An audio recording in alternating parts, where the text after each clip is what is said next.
Bonjour et bienvenue à tous, vous suivez Business Matin et c'est sur Business V4 à Africa. Pour le numéro de ce jour, nous parlerons du bénéfice de l'accès à l'information pour les populations. Pour en parler, je suis avec Blaise Adi Estelle Claudia. Claudia, bonjour. Bonjour. Merci d'avoir répondu à notre invitation. Le plaisir est pour moi. Alors, vous êtes membre du MIDH et vous appartenez également à la Coalition pour l'accès à l'information. Avant donc d'aborder notre sujet du jour, en quelques mots, présentez-nous cette coalition. Merci pour l'occasion que nous donnons aujourd'hui de parler de l'accès à l'information. Alors, l'accès à l'information a été mis en place par l'APDH qui a formé une coalition pour vulgariser la loi relative à l'accès à l'information.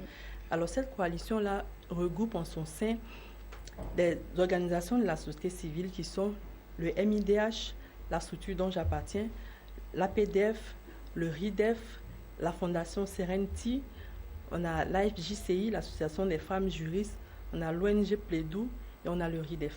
Voilà un peu les ONG qui composent la coalition pour l'accès à l'information. Alors pour revenir à notre sujet, qu'est-ce que c'est que l'accès à l'information d'intérêt public? Pour répondre à cette question, nous allons nous référer à la loi relative à l'accès à l'information. Okay.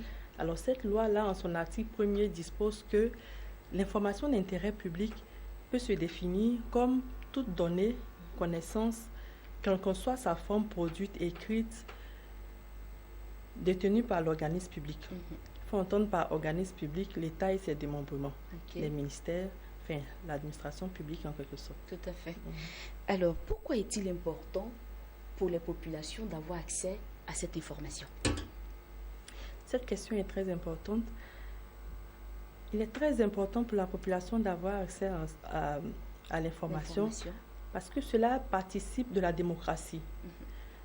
Tout individu a droit à l'information. Et ce droit-là est reconnu par la Déclaration universelle des droits de l'homme. Ne pas reconnaître ce droit-là à un individu, c'est en quelque sorte violer son droit. C'est violer son droit d'être informé. Et cela, ce n'est pas bien pour la population qui va se retrouver dans l'obscurité. Alors qu'un adage dit... Celui qui a la connaissance a le pouvoir. Ça veut dire que celui qui a l'information a le pouvoir. Tout à fait. Donc, l'information peut sortir la population de l'obscurité et la porter vers la connaissance. Mais est-ce que la population ne peut elle-même pas aller chercher l'information aussi?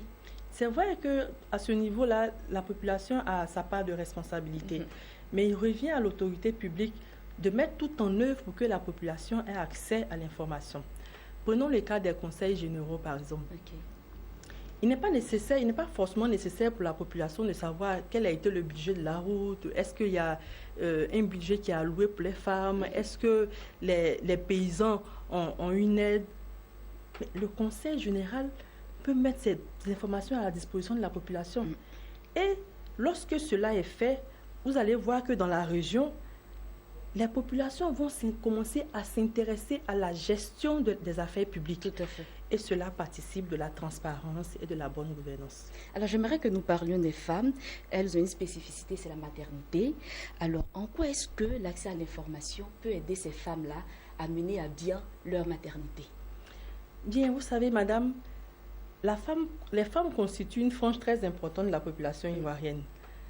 Et pour cela, des dispositions particulières doivent être prises pour leur permettre de mener à bien leur maternité. Parce que, mine de rien, donner la vie, c'est donner la vie à un enfant, c'est entre la vie et la mort. Ne pas avoir à me répéter. Et à ce niveau, le ministère de la Santé doit mettre à la disposition des femmes des informations comme comment suivre la grossesse, vers quels services se tourner lorsqu'elles ont des difficultés. Est-ce que ces services-là sont payants? Est-ce que ces services-là sont gratuits? Les femmes qui sont dans les zones rurales, est-ce qu'elles ont accès à l'information? Est-ce que les informations leur parviennent? Est-ce qu'il y a un service minimum vers lequel elles peuvent se tourner? Ça, c'est très important. Il faut que les femmes soient vraiment informées sur leur état de santé, sur les médicaments qu'elles doivent prendre, sur la façon dont elles doivent tenir leur environnement pour ne pas avoir des maladies. Alors, les zones où on n'a pas le minimum, c'est-à-dire même pas un centre de santé, comment ces femmes-là peuvent-elles s'informer sur la prise des médicaments, sur l'évolution d'une grossesse?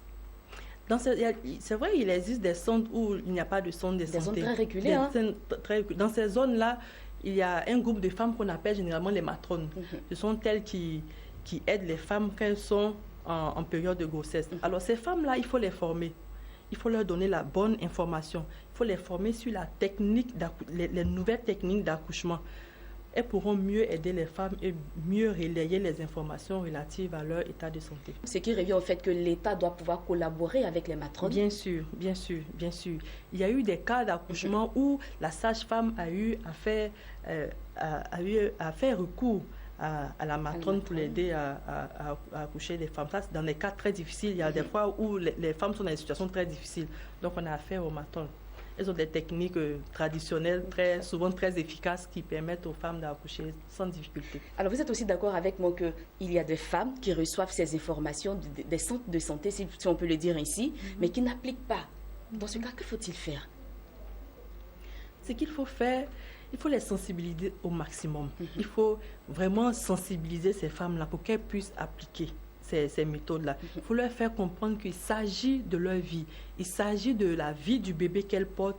Il s'agit même de la vie d'une nation, parce que prendre soin d'une femme, c'est prendre soin de toute une nation. Bien évidemment. Et cela même peut faire baisser le taux de mortalité infantile. Le taux de mortalité infantile est très élevé en Afrique. Si on commence par sensibiliser les femmes, surtout dans les zones les plus reculées, ça va permettre d'amoindrir ce taux-là.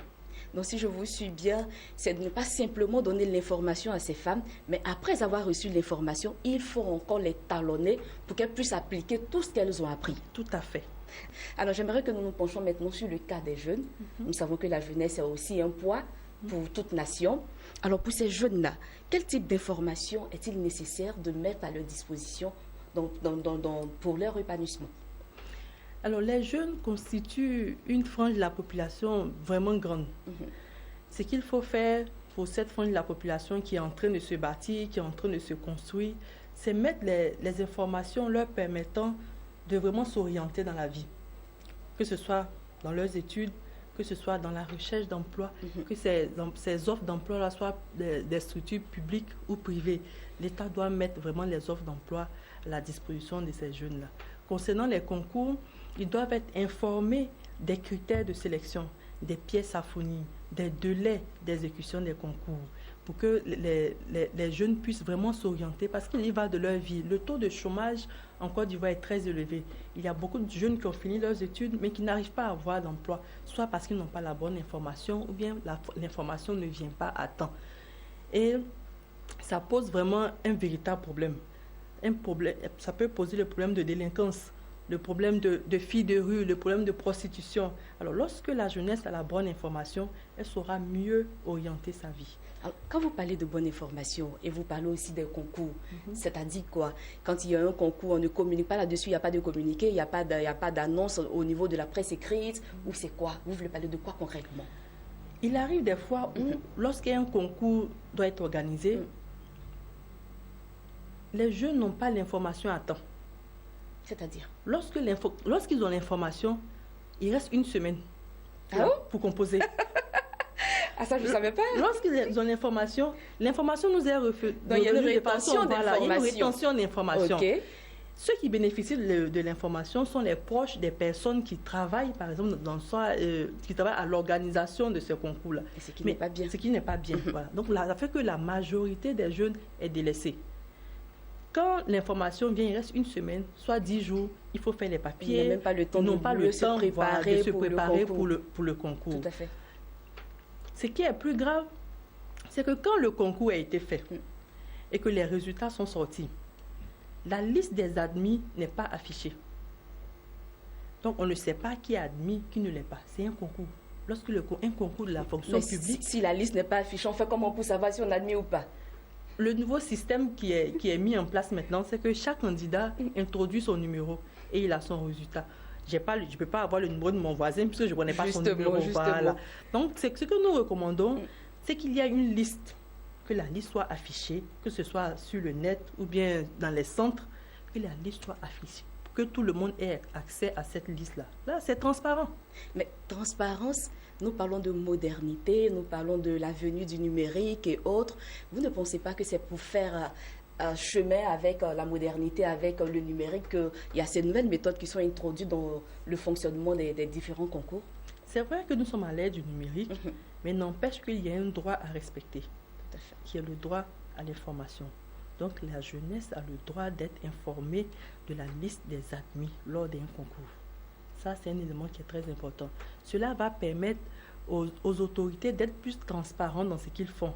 Et ça va permettre aux autorités également d'être plus strictes, de savoir que si on ne fait pas les choses correctement, il y a une jeunesse qui est là, qui peut se lever, qui peut dire non, ce que vous faites là n'est pas bien, il faut reprendre. Donc c'est très important que les autorités soient transparentes dans ce domaine-là. Donc, selon vous, la méthode qu'on utilise aujourd'hui pour le résultat des différents concours, c'est-à-dire le net, n'est pas une bonne méthode.